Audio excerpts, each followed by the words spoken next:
నేను మీ సుచరిత గట్టు. Welcome back to my channel. మరి ఈరోజు ఎంతో టేస్టీ అండ్ హెల్దీ రెసిపీ పెసరపప్పు గారెలు ఎలా చేయాలో చూసేద్దామా. So let's get started. ముందుగా ఒక 2 గ్లాసులు పెసరపప్పు తీసుకొని ఇలా శుభ్రంగా కడిగేయాలండి. ఒక 2-3 టైమ్స్ కడగాలి. ఇలా కడిగాక మనం ఓవర్ నైట్ సోక్ చేసుకోవాలండి. పప్పు చక్కగా నానిపోయింది చూడండి. మనం వాటర్ డ్రైన్ చేసేసి పప్పుని ఇలా జల్లిబిట్టలోకి ట్రాన్స్ఫర్ చేసుకోవాలి.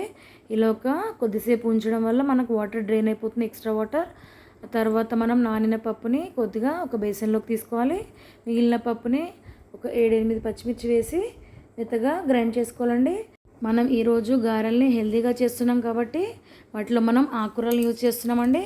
ఒక 4 పాలకూర కట్టలు, ఒక పుదీనా కట్ట, ఒక కొత్తిమీర కట్ట ఇలా సన్నగా తురిమేసి ఇలా కొద్దిగా సాల్ట్ వేసి శుభ్రంగా కడిగేసి మనం ఒక జల్లిబుట్లోకి వేయాలండి. అప్పుడు వాటర్ అంతా వెళ్ళిపోతుంది, మనకి బ్యాటర్ లూజ్ అవ్వకుండా ఉంటుంది మనం ఆకుకూర యాడ్ చేసినప్పుడు. సో ఆ లోపు మనము స్టవ్ మీద ప్యాన్ పెట్టేసి డీప్ ఫ్రైకి సరిపడా ఆయిల్ పోసి మనం మిగతా ఇంగ్రీడియంట్స్ ఏం కావాలో చూసేద్దామా. సో గార్లిక్ కావాల్సిన మిగతా ఇంగ్రీడియంట్స్ ఏంటంటే 1 big size onion, 2 tablespoon ginger garlic paste, 1 tablespoon salt, 2 tablespoons chilli powder, కొద్దిగా జీలకర్ర, కొద్దిగా వేయించిన ధనియాల పొడి.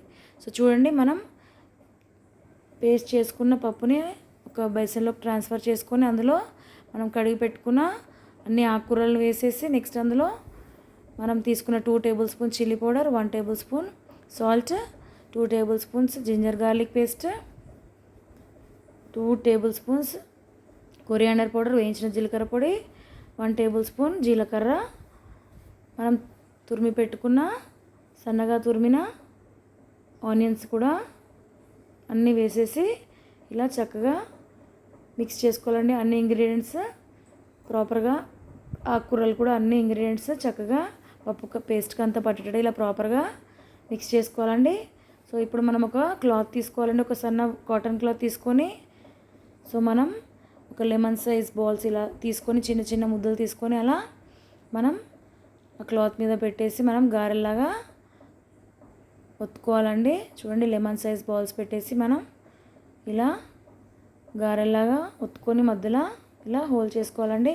ఇలా హోల్ చేయడం వల్ల మనకి ఆయిల్ కూడా ఆ హోల్ నుంచి చక్కగా వెళ్ళేసి మనకి గారె చక్కగా కాలుతుంది.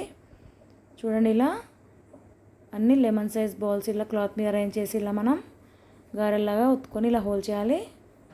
సో అంతే అండి. నెక్స్ట్ మనకి ఆయిల్ హీట్ అయింది కదా, మీడియం హీట్లో మనం ఒత్తి పెట్టుకున్న గారెల్ని ఒక్కొక్కటిగా తీస్తూ నెమ్మదిగా ఆయిల్లో వేసుకొని మనం అన్నీ గోల్డెన్ బ్రౌన్ వచ్చే వరకు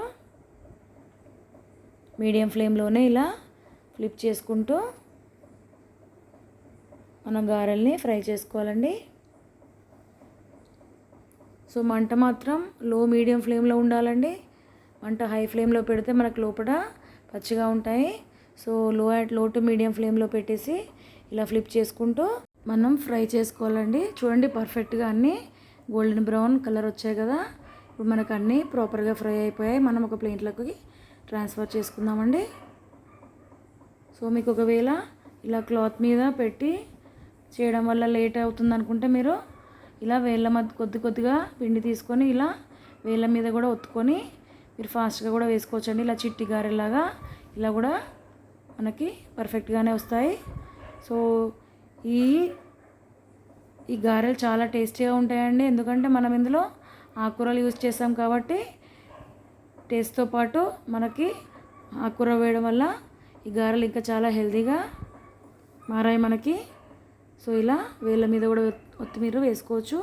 సో ఇలా చిట్టి గారెలాగా ఇలా చిన్న చిన్న గారెలు కూడా ఫాస్ట్గానే అయిపోతాయండి. సో ఈరోజు నేను మరొక సీక్రెట్ ఇంగ్రీడియంట్స్ ఏంటంటే so 1 teaspoon chilli powder, 1/4 teaspoon salt and 1 teaspoon chaat masala అండి. ఇది నా స్పెషల్ మసాలా. నేను ఇలానే ఇంట్లో ఇలానే ప్రిపేర్ చేసి ఇస్తే పిల్లలు చాలా చక్కగా తింటారండి. ఇలా 3 కలిపి సో మన గారెల మీద చల్లితే టేస్ట్ అయితే చాలా సూపర్గా ఉంటాయండి. సో ఇలా మనం పచ్చి ఉల్లిపాయలు ఇంకా మనం రెడీ చేసి పెట్టుకున్న మసాలా మిక్చర్ని ఇలా స్ప్రింకిల్ చేసి తింటే టేస్ట్ అయితే అచ్చం మనకి బయట అమ్మే వాటిలాగానే గారెలాగానే ఉంటాయండి.